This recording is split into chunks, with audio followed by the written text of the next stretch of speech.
Hi everybody, welcome to Amigos. I'm John, and Aaron's not here. For the very first time in the more than 4-year history of the Amigos, Aaron, the Devil Bunny, is not present on an episode of the Amigos.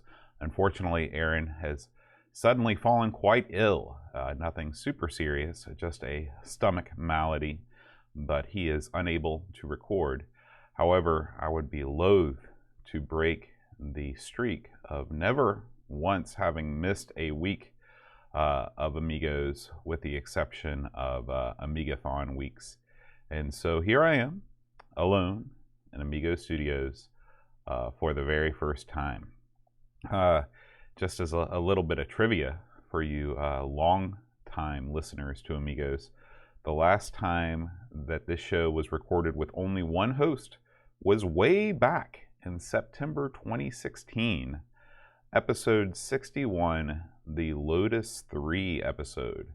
That episode was filmed with Aaron solo, reporting from Amigo Studios East, Mark 1, Aaron's bedroom, with a Rock Band mic. So that was early days in the show. In fact, it was only 10 or so episodes after we started videotaping the show at all, when we transitioned from an audio-only endeavor to a video scene as well.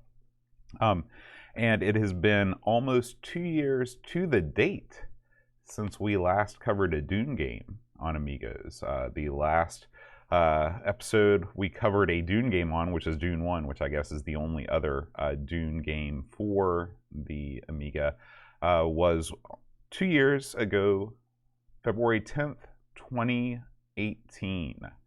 So it's hard to believe 2018 was 2 years ago, but it was. And we covered Dune 1 on episode 132. So anyway, I hope you'll join me on this solo journey. Forgive me if I kind of rumble and stumble through some parts. It's a different world, recording on your own, as anybody who's ever done a one-person show will tell you. When you don't have somebody to bounce off of or look things up while the other person's talking, you sort of have to you have to be on a different level of concentration. But hopefully this will be a fun time for both of us, and of course Aaron will be back next week for our next episode. So all that said, let's jump right into this week's Amiga news. The gamble train has rolled into the station, and there is a ton of Amiga news this week. We want to start things off with a very somber story. Greg Tibbs, the inventor of the Rejuvenator, has passed away. This is reported by Amiga Love, who has gotten to know this guy over the years, apparently. And I guess his cousin Herman contacted Mr. Love today and told him the news. This is Greg Tibbs invented the Rejuvenator, and the Rejuvenator is sort of known as the ultimate non-destructive upgrade for the Amiga 1000. There were still in the heyday of the Amiga, there were several internal upgrades made available for the 1000. There was a board called the Phoenix board, which allowed you to upgrade the chip RAM, and I think it included something like 4 different slots for Kickstart ROMs. So you could switch between any of the 4. However, this was a destructive upgrade. You had to sort of, it was a one-way trip, modifying your 1000 in this way. And what made the Rejuvenator board different is that it was a non-destructive upgrade. It basically just sat inside and atop your existing Amiga 1000 board. It gave you the same RAM upgrade. It allowed you to attach a certain type of flicker fixer, and it gave you an additional Kickstart slot, so you could actually so you wouldn't have to put in it gave you a Kickstart slot, so you wouldn't have to load the Kickstart disk upon boot like you did with the original Amiga 1000. So huge loss for the Amiga community. our condolences go out to the family of Greg, and just it's a sad week for the Amiga community at large. Moving on down the line, let's talk about this week's episode of the 10-minute Amiga Retrocast. This week's episode of 10 Mark's Show is kind of, I wouldn't call it a rebuttal, it's just sort of a different way of looking at the Amiga scene in the United States. He calls it the truth about the Amiga in America. And if there's one thing I've learned about being involved in the Amiga community is that nobody's got a corner on the truth. When you are dealing with the world of vintage computers, there are many different stories and many different angles to approach each way of looking at a particular aspect. And it's so nice that we are in a community where all these different voices can be heard. A couple months ago, we were on a show produced by Retro Man Cave about the Amiga scene in America. It was me and Aaron, and Amiga Bill was on there, sort of representing America. Then Ravi and Neil were talking about the British side, and I forgot about Guru Anthony was on there as well, also representing America. So anyway, we and by we I really mean Aaron, because Aaron was actually around in the scene in the day, and it's sort of the height, what is recognized as the height of the Amiga in America in the late 80s. I was 8 or 9 years old, so I was not part of that scene, but Aaron was, and he basically talked about how the Amiga, it was around, there were people that had it, but it was no great shakes. It definitely existed in the shadows of the PC market, which was just massive, and then even within the shadow of the Macintosh market, which was a fraction of the size of the PC market. Now, Doug gives a different take. Where he was in the United States. There were several Amiga shops around, and there were lots of different dealers and software developers. He talks about the range of magazines that were around. He does make the point that in the United States, the Amiga was always thought of as a sort of a productivity machine more than a gaming machine. So many of the people that were into playing games in the United States were console people. And the Amiga, at least in Doug's view, was mostly seen as a machine that you could do serious creative work with. So anyway, it's always good to hear other viewpoints. The one thing that makes talking about how popular something was difficult is that there aren't any 100% concrete sales numbers out there. There just aren't. People have done a lot of detective work and inferring and things to sort of get an idea of how many, PCs were sold within this time period, how many Macs, how many Amigas. But what we really just don't know. What we do know is that obviously the Amiga did not sell well enough for Commodore to stay in business in the United States. And throughout the world. If the Amiga was selling great and everything was awesome, then Commodore would still be around, and we'd have 3 big players in the market instead of just having 2, PC and Mac in terms of the hardware thing. So anyway, it's I don't want to say that he gives us that he's out to prove us wrong. I think, and by us, I mean, me and Aaron, as we gave our viewpoint during the show. I think it's more that, his perspective was different. And in the days before the internet, perception was reality. What you saw around you was the reality.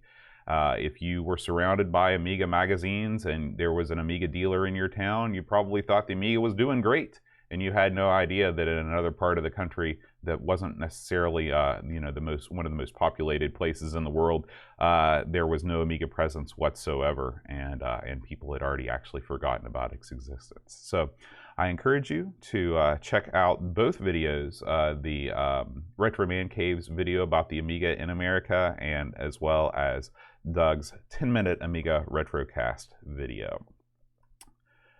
Moving right along, there's a new Amiga event in town. In fact, this is not a solely Amiga event, but it's featuring the Amiga, and this is a European event called Flashback 2020, and this is in the Netherlands, in Amsterdam, and this is going down on June 27th and 28th.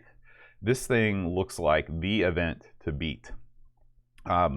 Ravi turned me onto this yesterday, and he said, check out the guest list here. And if you're watching the video version, I'm going to scroll down here on the page. You can see the 4 keynote speakers, or sort of the 4 big names that they've got in here. You've got Billy Mitchell. Of course, he is the famous or infamous, world champion of many video games. And he was sort of painted to be the villain in the movie The King of Kong.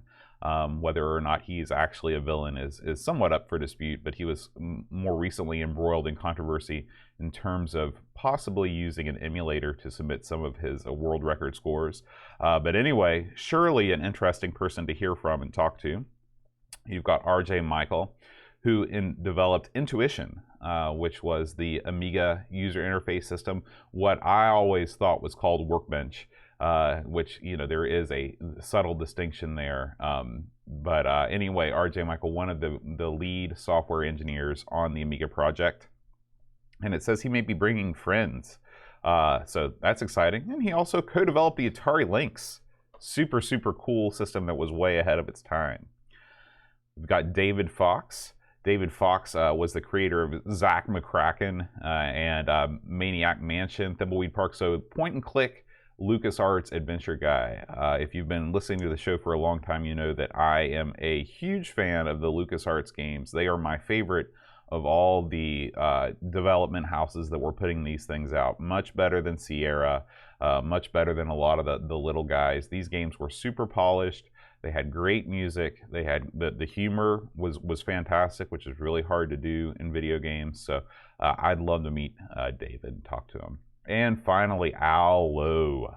Al Lowe, the creator of the Leisure Suit Larry series, an entirely different sort of adventure game that I sort of stumbled upon as a youth, probably too early, as it came installed on my parents' PC, and I was able to access a whole different world of adventure, if you know what I'm saying, through Al Lowe and Leisure Suit Larry. In addition, the 8-bit guy is going to be there. Dave Haney, just flying around the world, Dave Haney. Noah Falstein, who's another LucasArts person. Annie Fox, and Modern Vintage Gamer. So that is the entire slate of the big stars coming to Flashback 2020. Tickets are available now. And again, this is not just an Amiga event. This is featuring the 35th anniversary of the Amiga. But it is going to cover all of the major retro systems. So make sure and check that out if you are around, or if you've got some extra money kicking around in the old pocket and you want to fly over there. Coming up next, this is a brand new project on Kickstarter. This is something called the ATX2AT Smart Converter. Okay, so we've seen several solutions to connect an ATX power supply to an Amiga. The original Amiga power supplies are not getting any more reliable as time goes by. And although there are solutions in terms of recapping and things like that, if you want just a brand new solution, sort of fresh and totally updated, this looks like it could be for you. This is a power supply adapter that not only will supply your Amiga with power, but it also has extra protections built in to protect your computer from electrical shock, through power failure or something like that. So this Kickstarter comes to us from Lyon in France, and they have blown by their goal. Their original goal was only 1,000 euros. They've raised almost 9,000 euros. And this is not too expensive. This is only 39 euros. It comes with a converter and a cable and the OLED display, so you can actually monitor the voltage coming in to your power supply. Super, super cool. And this thing looks like it's small enough to possibly be internally mounted. And again, this is not the actual power supply itself. You'd still be using an old AT or ATX power supply, but this is sort of a mediator between that and your retro computer of choice, so you can monitor the power and make sure that it's getting the correct voltage. Super, super cool. Super, super cool. All right, if you are watching the stream, I don't have the chat turned on, but I gotta run to the restroom real quick. I will return. I could not get that off there. I've also plugged the, there's been all kinds of crazy stuff going on. All right.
Okay. Thank you, OBS, for offering a pause feature in the recording. All right, moving right along. We are going to head on up to our next news story. This comes to us from AmigaWorld.net, and there are some new A1200 badges in town. This comes to us, again, from AmigaWorld.net, but these are actually found at Amiga Kit. If you are hankering for a new A1200 badge, these are, case badges have been around for a while, but these are some new designs, some new styles. So if these appeal to you, you can check them out over at Amiga Kit. You can, they are, let's see how much they cost. Very reasonable, only £2 per. So you can get a couple and rotate them through. It's sort of like the old 360 faceplates, yeah, A1200 case badges. All right. We've got a new flicker fixer in town. This is an open source flicker fixer for the Amiga 500 and 2000. This is developed by a guy named Nick Lace K. Strom, and I have no idea how you actually pronounce that, but I've got a link to his GitHub page here. And this basically, the advantage to this flicker fixer is that it will mount internally into your Amiga 500. There are many flicker fixers available from a wide variety of companies, but if you are somebody that is really crazy about keeping that clean look of just having the thing sitting on your desk, this might be worth checking out. Doesn't look like there are any prices. I don't know if this is something that is an open source project or what, but it basically it connects the pins on the Denise chip to a DE10 Lite FPGA development board, which I believe is, that sounds like something that's in a Mister, but I don't know. Maybe not. But anyway, make sure you check that out. Again, these are all on the show notes that are pasted to the bottom of this podcast, so you can check out the show notes either on YouTube or on the audio version. Okay, speaking of FPGA development in the Amiga world, and Mike's Lab Notes, mike-sterling.com, he is developing an FPGA-based Amiga 500 accelerator. So, of course, the most famous of these accelerators in the current day are the Vampire boards. The Vampire boards add all sorts of wacky things to your Amiga, but if you are in the market for perhaps a lower cost accelerator that is more plain Jane, if all you're into is just the speed, looks like you can bump up the processor in your 500 to 020, which is quite a bump, and there is some video footage here of the 500 with the accelerator running Frontier, which is a good benchmark to use in terms of performance. So always exciting for me to hear about these new FPGA-based solutions. So make sure you check that out if that's interesting to you. In the game world, there is a new shmup in town for the Amiga. Normally we don't cover games in development, but since this one has a playable demo, I thought I'd mention it. This is a horizontally scrolling shoot 'em up called Envia. According to the developers, it features 6 levels, special weapons, and 3 layers of parallax scrolling. And so this looks pretty good. It runs on OCS ECS, which is always a good thing. And this is it basically is it looks a lot like your standard R-type shooter, although it looks like that the power-up system is not an R-type based power-up system. But it doesn't look like it's too fast, and it doesn't look like it's too hard. So those are both points in its favor for me. And so anyway, I'm sure we'll have a lot more to talk about Envia as it comes along in development. On eBay this week, something very interesting popped up: an ultra-rare Amiga development system. According to the auction, only one. There's only 5 that are known to exist. This is used and untested, so you're really taking a gamble here.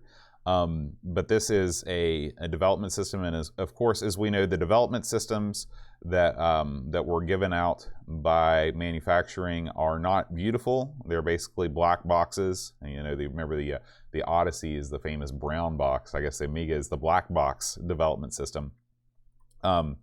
This is certainly something only for the completist out there, because this machine, even in its black box state, looks pretty rough. Looks like it's been patched up with some electrical tape. There's doodads hanging out the back of it. It would be very interesting to know the history of this particular machine, and I think this guy would probably be able to command a greater price if he could prove the pedigree, as they say, of this machine, and say, well, this went through these guys' hands and it was used to create this game. But as it is, he is auctioning this thing, starting bid at $15,000.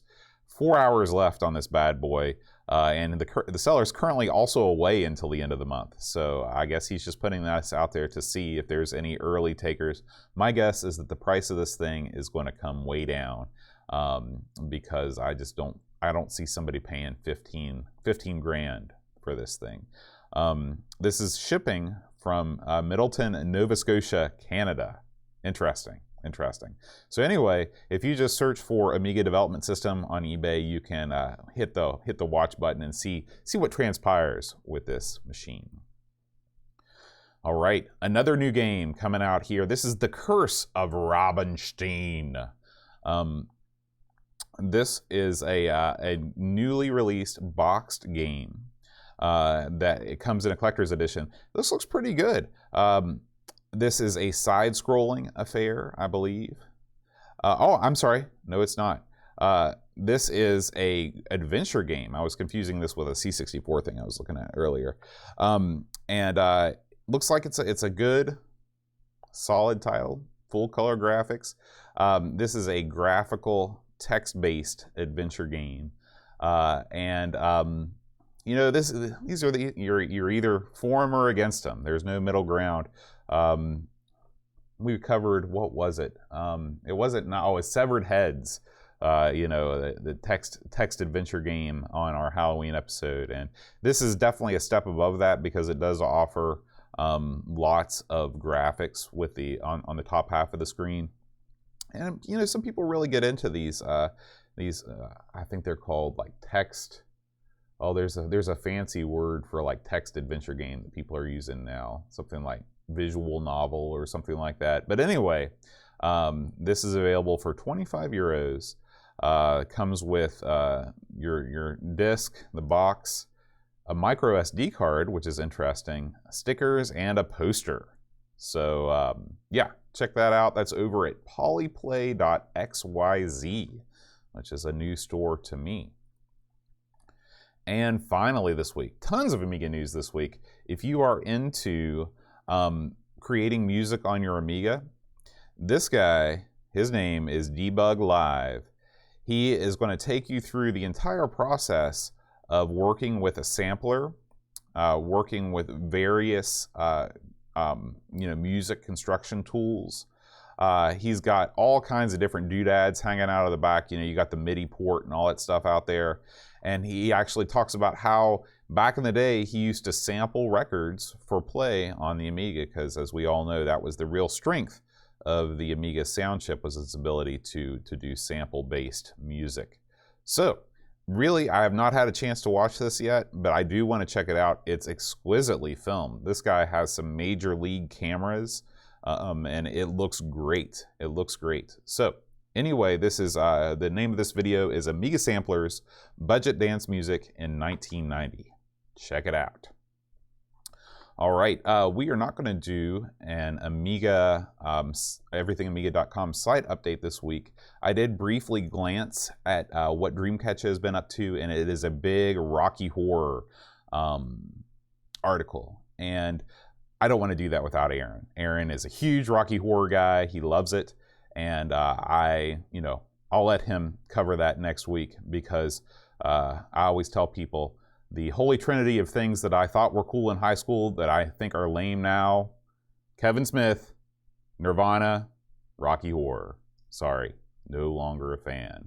Anyway, that was really loud. I apologize. I've actually taken quite a bit of notes on the old Dune game this week. So we're going to dive right into it.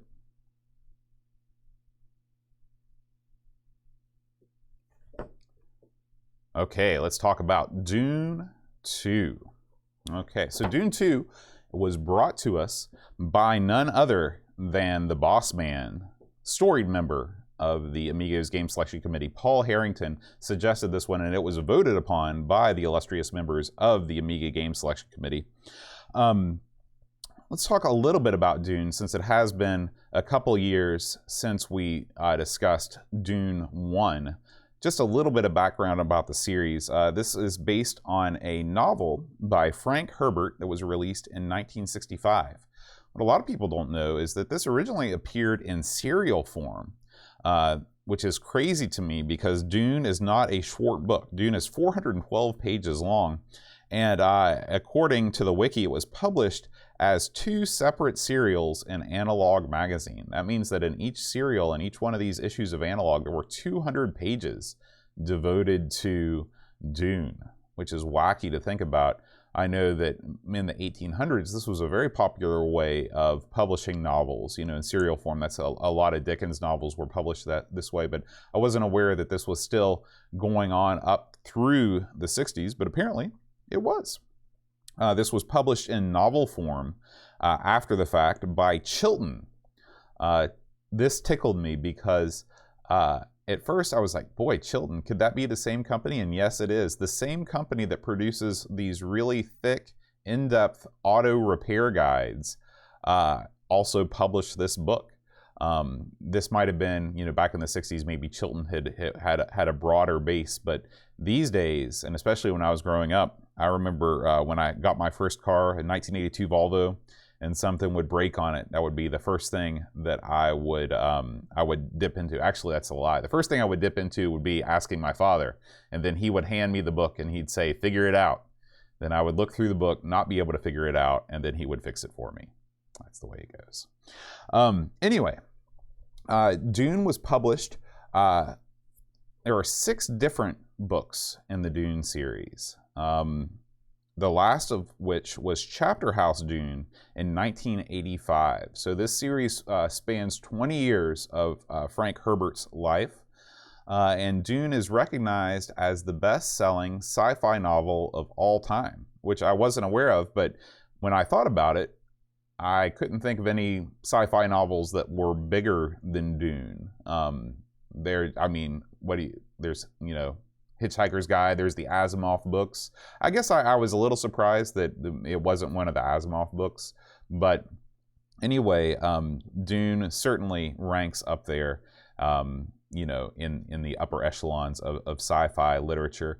I remember reading Dune in around 2010 or 2011. I was working as a substitute teacher, and if you're a substitute teacher in high school, you basically roll in, you go to the classroom, there is usually some sort of assignment that the students already are working on, and you're just there as a babysitter. So I had a lot of downtime, a lot of time for reading, so I would just check out these huge tomes from the library and just read all day, and that's how I read Dune. I distinctly remember I was a long-term sub in a health class reading Dune, and it was a good way to pass the time. It's a good read. It is definitely light on the sci-fi elements. It doesn't really go too far into like technology use and stuff like that.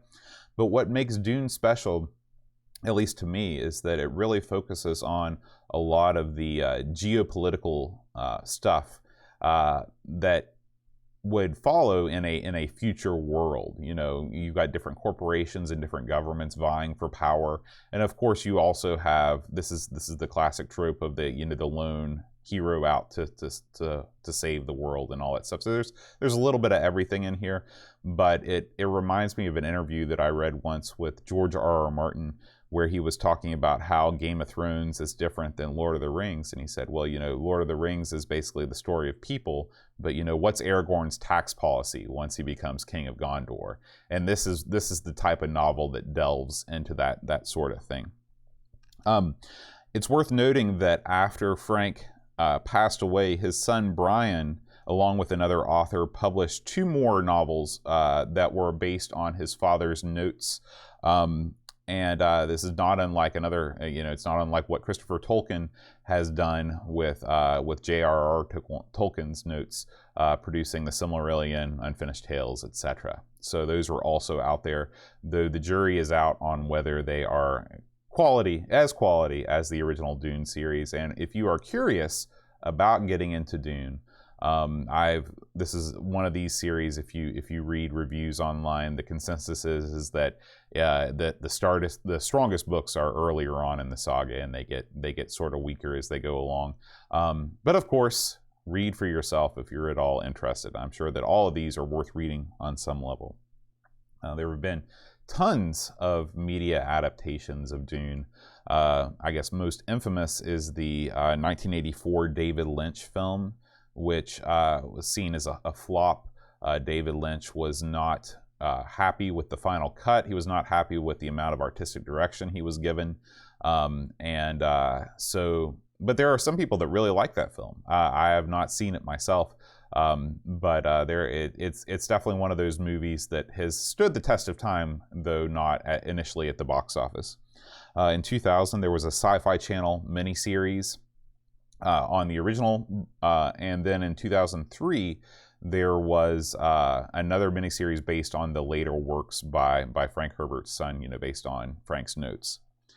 In the real world, the names of Dune locations are names of things like sort of like topographical features on Saturn's moon Titan. So the Dune novels will be famous for the rest of recorded history because of this, which is pretty cool. And as timely as today's headlines, as Aaron would say, there is a new Dune film currently in development that's going to be released at the end of this year, the end of 2020, starring I didn't write this down. It's either starring or directed by, because I have no idea who this guy is, Denis Villeneuve. I'm going to guess that he's the director. Release date for this is in December 18th, 2020. So maybe this will be, third time will be the charm, and we'll finally get a Dune for the ages on the screen. All right, so the game. Let's talk about Dune 2, the game. The full title of Dune 2 is Dune 2, The Battle for Arrakis, or in the United States, this was released as Dune 2, The Building of a Dynasty. And this will come into play later on when we talk about the various ports of this game. But I imagine most of the people that played this were playing it in Europe, and it was known, on the Amiga at least, and it was known as the Battle for Arrakis. And Arrakis is the Dune planet. It is the desert planet where the spice is harvested. Dune is actually the nickname of Arrakis. So there you go. So why are all these people, why do they care about this planet? Well, there's a resource on this planet called melange, perhaps melange, but I think it's melange. And but the nickname of this stuff is spice, okay? This is a drug that enhances one's mental abilities. It aids in basically all aspects of life because it allows humans to make calculations that they normally wouldn't. And so, for example, space travel is only possible if your pilots and your navigators are using this spice. So it's a very, very valuable resource. And so that's why so many different governments are vying for control over this planet. You've also got on this planet the deadly sandworms, and these are kind of these crazy dragon-looking things that just sort of emerge out of the sand, and of course they devour people and buildings and things, but they also love spice. And it talks about in the book, it talks about the cinnamon breath of the sandworm and stuff like that. So that's sort of the unknown crazy thing that goes down on Dune. So this game was released in 1993 by Virgin Games. Virgin Games also owned the development studio, which was Westwood Studios. Westwood Studios came out of Las Vegas, and the two guys behind this title were Aaron Powell and Joe Bostic. Aaron Powell also worked on Eye of the Beholder 1 and 2 and Legend of Kyrandia. So Eye of the Beholder is the sort of like first-person dungeon crawler that is the bane of my existence. Quite possibly the worst kind of game that's ever been developed, the frame-by-frame dungeon crawler. And Legend of Kyrandia, which is a point-and-click adventure, and this looks pretty good. You know, it looks very similar to what you might see coming out of LucasArts or Delphine or something like that at this time period. Joe Bostic, the other kind of co-developer of this game, went on to make Command & Conquer. And of course, Command & Conquer, one of the most famous real-time strategy games of all time. This was the genesis of that. Command & Conquer has sold over 10 million copies worldwide. So it's one of the best-selling video games of all time. And it was really the driving force behind Westwood Studios' acquisition by EA in 1998. At the time that they were acquired, it's estimated that 5 to 6% of the entire PC gaming market was Westwood Studios, aka the Command & Conquer games. So Joe went on to bigger and better things, and this is the root of all of that. Westwood Studios did do other types of games back in the 80s, around 88 or so. They were heavily involved in the edutainment industry. They did Donald's Alphabet Chase, Goofy's Adventure Railroad, or something like that. So they did a bunch of those games, and then they were also big into the strategy and simulation games. They did a bunch of BattleTech games and things like that too. So it's a little history about Westwood Studios. Dune 2 is a OCS ECS game, so this would work all the way back on the older machines, and it is a one-player endeavor. There is no two-player option in this game. So I guess we should start out by talking about what Dune 2 is not. Dune 2 is not anything like Dune 1. Dune 1 was quite an interesting game. It is a graphic adventure, kind of text-based, dialogue tree-based graphic adventure, first person, combined with some early forms of like troop management and boy, it's a weird thing that you have to do in that game. You're basically controlling the harvesting of spice and the controlling of troops, but it is nowhere near the same sort of control that you have in this game. It's a totally different thing, and it was almost like a mini game that was featured along with the main adventure, which was this dialogue-based graphic adventure where you're trying to uncover the secrets of Dune and build a team to overthrow the government and things like that. So Dune 2 is a straight-up real-time strategy game. What is a real-time strategy game? Well, I'll try and explain it the best I can if you are unfamiliar with this genre. Real-time strategy differs from traditional strategy games, turn-based strategy, because everything is happening in real time. So both players or you and the computer are both making movements with your units at exactly the same moment. So reaction time becomes critical, versus in a turn-based strategy game, you have plenty of time to plan your moves, and then you basically hit the button and then things work out on their own. In this game, not only do you have to plan your strategy, but you actually have to enact the strategy yourself. This is why real-time strategy is such a popular genre, because it not only demands a mind that can conceptualize a grand strategy, but you also have to make that strategy real in real time with your reflexes. You have to be super quick on the mouse, quick on the keyboard, and this game is by all accounts the first modern real-time strategy game. Here's a couple of the first. These are some of the things that Dune 2 did first, and I got this from online. So the results may vary in terms of if there was some really obscure game that did some of this stuff first. But by and large, I think that it's fair to say that this was the first popular game that offered you branching pathways after you complete a mission. It gives you a world map, and you can choose where you go next. It's the first game that you have to gather resources in order to build. It's the first game with a tech tree where you build a building, and then that building can create another building, and that building can create another unit, and it just keeps on going and going and going with these branching kind of construction options. And according to this list that I found, it's also the first where you could actually deploy mobile units that were buildings. So, I know that in later games like StarCraft, that's a big deal, where you have your base, and you can actually make your base move around the map. So, anyway, lots of firsts for Dune 2, and it is very highly regarded in terms of real-time strategy fans. So, in this game, your mission types are pretty simple. In the early missions, all you have to do is earn a certain number of credits. How do you earn credits?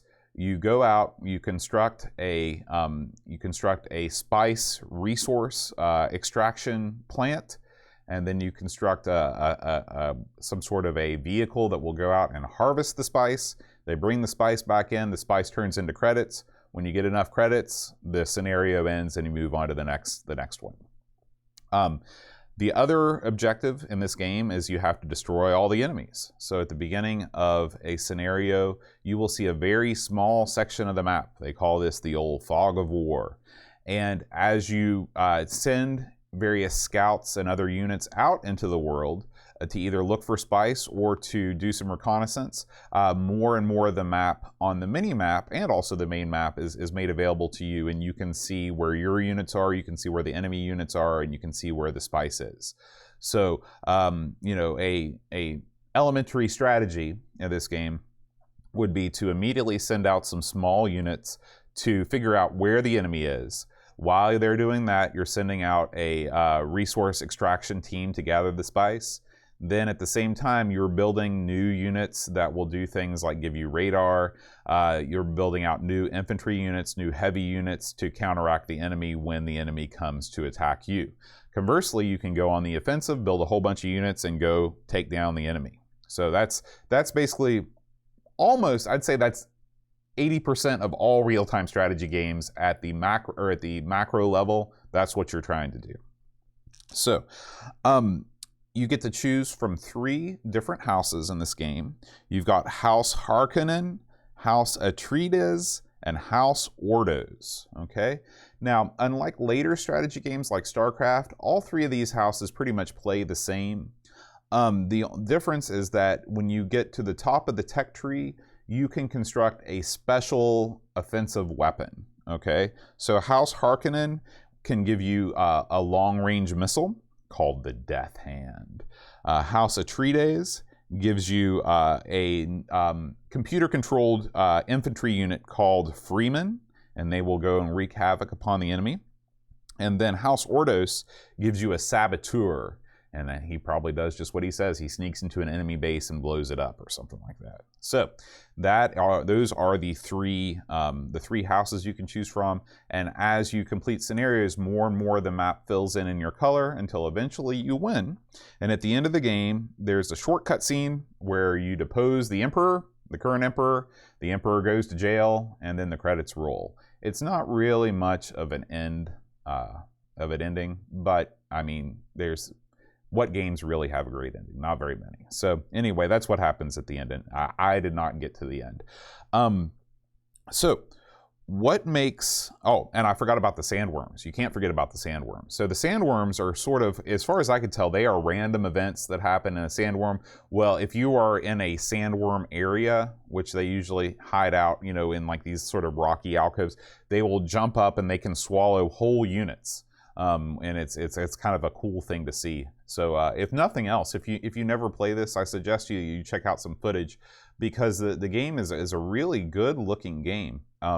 The graphics, although they are small, because you've got to see a lot on the map, they're very detailed, and the game, it's a good looking game for sure. So anyway, that is the game in a nutshell. So what did I like about this? This is probably the first Amiga game that I've played that is a game in a genre that still exists to this day that feels relatively modern. I could jump right in being familiar with things like Warcraft and StarCraft and immediately know what was going on. Even in its earliest days, they kind of perfected the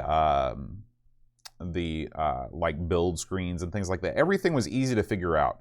They didn't do the thing with Settlers where they made everything an icon. There's actual words, which, oh my gosh, I was so fearing that this would be just like Settlers and I would be frustrated and it would be awful. So I'm so glad that they put words like attack, move, build, because I could jump right in. The only thing that sort of gave me pause, and the thing that's different about this game than any other RTS I've ever played, is that you can't just build right away. Well, you can, but it's not a good idea. First of all, you can't build anywhere. You can only build on rock. You can't build on sand. That makes sense. But before you build on the rock, you actually have to build the concrete foundations for your buildings. And each building has a different size foundation. And this is one of the main problems that I had with this game, is it just seemed useless. Like, I hated wasting time building these foundations, and then I'd forget how big of a foundation I need to build, so I'd have to go back in through the menu and look it up again. And so I thought that was a little bit annoying. But, obviously most players did too, because that sort of mechanic went away after this game. But anyway, once you get past that, you build a structure, and that structure can produce a particular unit, or it can produce a different kind of structure. As you go through, as you build units, your credits go down. As you harvest more spice, your credits go up. So it's you can't spend too fast, or you'll run out of credits. You've got to balance your offensive production with your other, with your research and things like that. And this is just another thing. It's common to all real-time strategy games. Your facilities have a damage indicator, and so you can see how close your facilities are to being destroyed.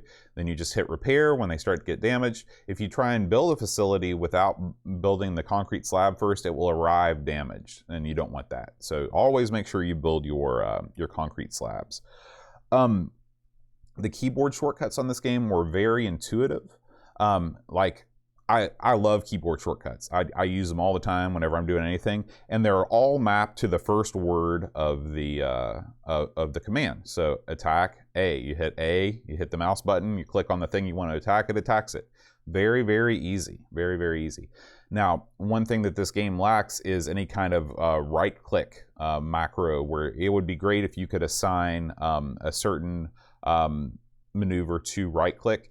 And what would be even better if it was just context sensitive. So it would know that if you click on an enemy, it means that you want to attack that enemy. And we'll talk more about that a little bit later on. This is, some people would call this a pro, some people would call it a con, but there's only one resource to mine in this game. It's just spice. So, you don't have to worry about, am I sending enough people to gather this versus this? Everything is only one spice. And of course, I think in StarCraft, I think there's 2 or 3 resources to mine. So, and of course, in Age of Empires and all these types of games, there's always different resources. But I call that a pro, because as someone with a limited amount of time to play this game, I could jump right in and understand the game with one resource pretty well. This game does have some things that I didn't like. The first one is that there is absolutely no background music whatsoever. There is this weird drone that plays in the back, just kind of a whoa. I guess it's atmospheric, but I found it annoying. I would have loved to have any kind of music playing in the background on this. There's no real advantage, at least in the early game, to picking the different houses. I would have liked to have seen sort of, and again, the thing about StarCraft, how you've got the Zerg, they're all about building low-cost swarms of enemies and rushing the enemy, versus you've got, the more human guys, which is a more balanced approach, and then you've got like the Protoss, and they're a different thing. In this game, all 3 houses all do the same thing.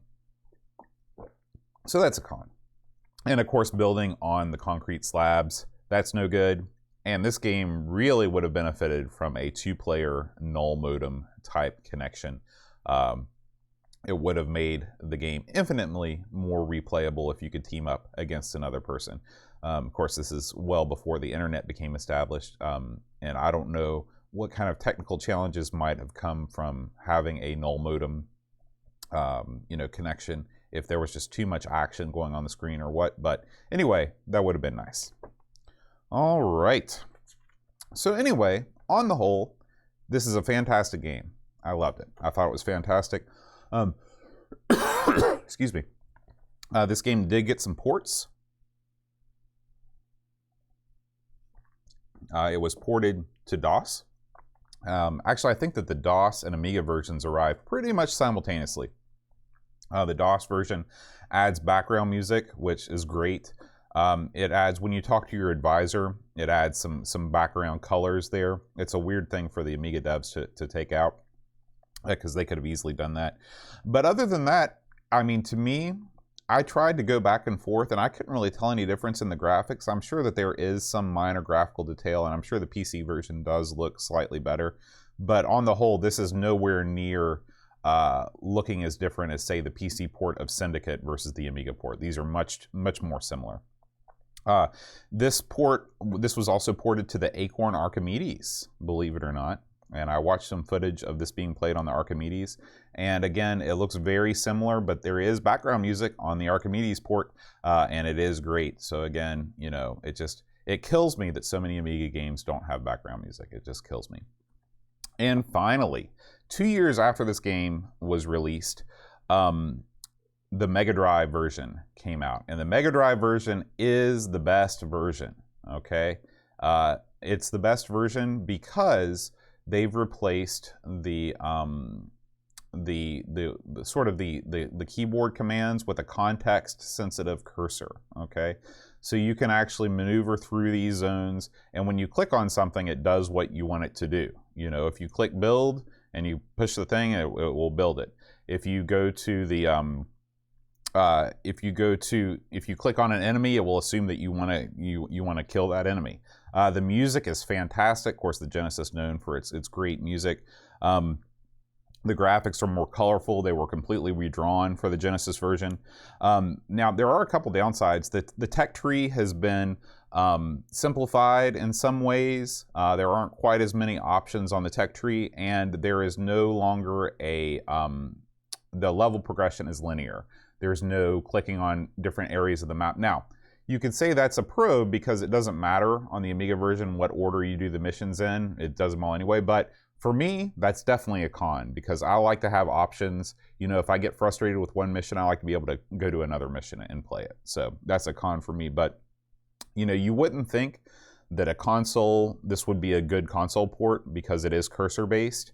But after watching people play it and hearing people talk about it, you owe it to yourself to check this out if you're a fan of Dune 2. It's supposedly very, very good. So very, very surprising. This thing reviewed great. It reviewed in the high 80s or 90s. Amiga Action gave it an 88. Amiga Format gave it a 90. CU Amiga gave it an 85. And The One gave it a 90. So very, very high marks from the journalistic community. And we got tons of user reviews this week for Dune 2 over on the Discord. Just a reminder, if you are a Patreon supporter, you get access to our Discord server and you can post reviews as well as chat with us about any old thing you like. And Jason Warnes writes, great graphics and sound with an interface that formed the basis for future designs in the genre. The minimap, resource gathering, and construction dependencies are still used in RTSs today. This was the game that got me hooked on the RTS genre. Its only failing, lack of background music. 9 out of 10. Lobsterminator writes, one of the all-time greats and the originator of the modern-style RTS. I had this on PC back in the day, but I played the Amiga version last year. It's an excellent port that plays just as well as the DOS version, something that was sadly getting rarer and rarer in 1993. Compared to later RTS games, it lacks some quality-of-life features like the ability to select multiple units by drawing a box, but for the most part, it holds up perfectly. And that is one thing that I forgot to mention in my cons. I can't believe I forgot to mention that because that is the biggest con of all, is that you cannot select multiple units in this game. Or if you can, I never figured out how. In later RTS games, you draw that box around them and they all get selected. So yeah, that was I can't believe I forgot to write that down. That was the biggest problem I had with this game because it just makes the whole game seem so slow and so overly clicky. Chris Folds writes, a tricky one to review as the genre has advanced so much, making it hard to play. It's a true classic that brought the genre on by a massive amount, and it holds up against its more respected PC version. For 1993, I give this a solid 9 out of 10. However, as a fan of retro games, would I play it today on any system? Nope. Unfortunately, it suffers by modern standards. It's not a timeless classic, but for 93, you won't get any better. Rushi writes, this game was an amazing landmark in game design, but the rapid evolution of the genre quickly left it in the dust.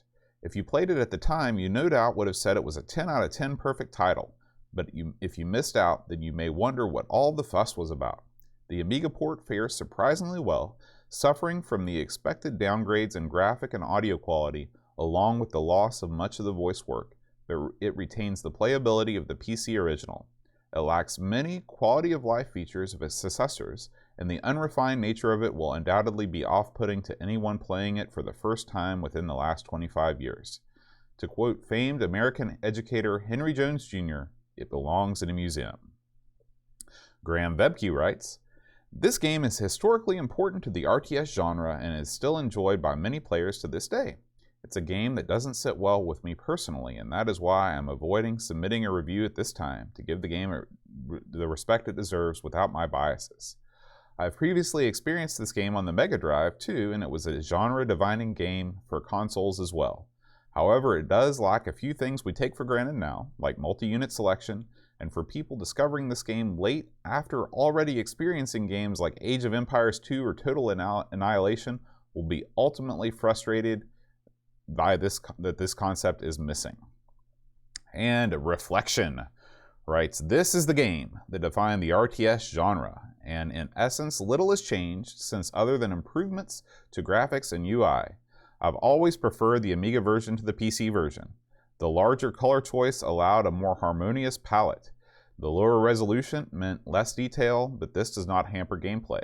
The sample-based music is easier on my ears than the cheap Casio keyboard sounds of the general MIDI sound cards of the day. The Amiga version also allowed simultaneous music and sound effects. You must have been playing a different version of this game than I played.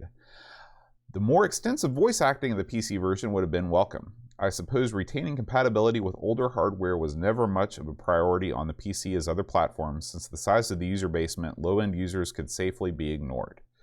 Dune 2 is still playable today, and having to consider your base layout carefully brings another aspect lost in later RTS games. It's not as close to perfection as Civilization or The Settlers, though. It has bugs, replayability is limited, adding null modem support would have helped, and the interface has held up less well. But it's a solid 9 out of 10. Level Lord writes, Araxis, the devil planet, known as Dune. When Dune 2 came out, it blew my mind, as no other strategy game was like it, and as an avid strategy gamer, I spent the whole summer beating the game and completing the campaigns for all 3 houses over and over again. After 27 years, Dune 2 is still a great game. Sure, the mechanics are ancient, but being a first true RTS which runs on Amiga, it was among my all-time favorite games. Graphics and animations are beautiful, while sound is lacking compared to the MS-DOS version. I've seen it on my best mate's 386DX, and while it was running faster and had music, I despised ugly and pixelated MS-DOS graphics. I can give it no less than 10 out of 10. Zorglub writes, Dune 2, The Battle for Araxis Review. I love this game and still do. 9 out of 10 for me because even the copy protection is in line with Frank Herbert's sci-fi novels. Oh, and I should probably mention that, breaking away from Zorglub's review, the copy protection asks you, or it accuses you of spying for House Ordos, and you have to prove your innocence, that you are not a two-faced liar spy by entering some stuff from the instruction book. Anyway, love the book, love the movie, and was engulfed in the game back then. I'm really looking forward to the movie remake. I suspect I will return to the game from time to time. Thank you guys so much for submitting those reviews, and thank you for submitting all of the news links this week. We have a new channel on the Discord where you can submit Amiga news links for us to talk about on the show, and you guys really came through with some great stories, so I really appreciate that. All right, we should take a second to thank all of the fine folks that make Amigos possible. First of all, I would like to thank our supporters on Twitch. So if you subscribe to the channel on Twitch, you can do that right now. If you have Amazon Prime, you can go to twitch.tv/AmigosRetroGaming, and you can subscribe to our channel for free, and that helps us. Brother Bill, Tapes from the Crypt, Mohawk Mall, Peeplo, Edvin Helland, Chris Folds, Math Dufort, Frodo NL, Rushi MSX, Retro Jerry, Macintosh Librarian, Jost80, G Vebke, Anguish Hauteur, Go2GoSub, Silverstreak72, and Wing Chun Wolf. Thank you so much for supporting us on Twitch. That is real cool of you to do. And, of course, we should talk about last week's Patreon Song Challenge. Last week's Patreon song was the immortal classic by Bill Conti, Gonna Fly Now, otherwise known as the theme from Rocky. Several people were able to guess this tune and email me. Got Terry Howard first out of the gate, Gary Heather, Andy Craig, Jason Warnes, and Eric Nelson. Eric, I didn't even have to give you a hint this time. You're doing great. So, thank you guys so much for guessing that correctly. It makes me feel good that my artistic renditions are appreciated. And this week, if you know this week's Patreon support song, you can email me at john@amigospodcast.com, and I'll read your name aloud as one of the winners for next week. So here we go. Daniel Williams, Bernard Lucas, Jerry Dennington, Zorglub, Iron Wolf, Bjorn Goodnudson, Terry Howard, Reflection, Simon Ledge, Cap'n Crispy, Kilobytes, and Caffeine. Mike W. Decker, Threepwood, Gary, Heather, Freeland, Kate Fox, David, Pickford, Cameron, Armstrong, Andy Jones, Lobsterminade, a 10-minute Amiga retrocast, Bernard Quinn, Retro, Man Cave, Tim Drew, Simon Rose, Joseph Harrison, Kyle Header, Rob O'Hara, Howard Nibbs, Matthew Larimore, Andy Craig, John Zoe, Colin 419, Bachbit, Roland Burke, Andrew Monks to the Zoe, Joe the Zombie, John Cook, Leaf Kalan, Alan Kebab, Checote, Level Lords, John Marshall, Matt, Perron, Ricky DeRocha, Creepy Dead Boy, Figgy CT, The Slow Norris, Stefan Sorgord, Mortensen, Edmund, Helen, Blendo, 75, Christopher Hassel, Ravi Abbott, Chris Foltz, Dreamcatcher, Lauren Giroux,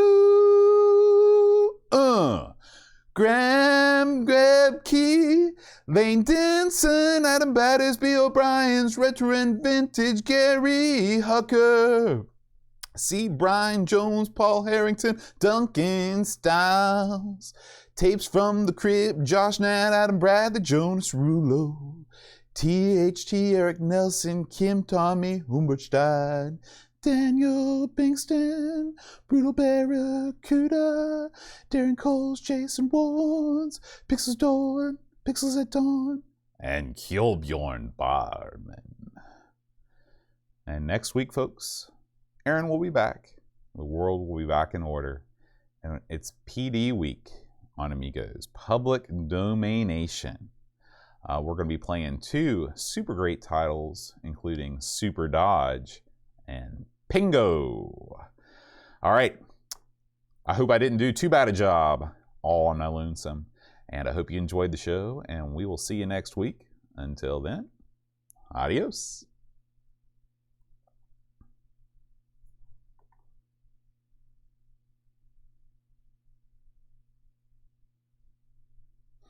All right. So let's see who is in here in the chat with us today.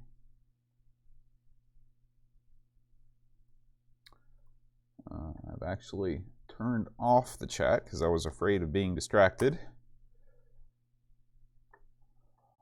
Just pop in here.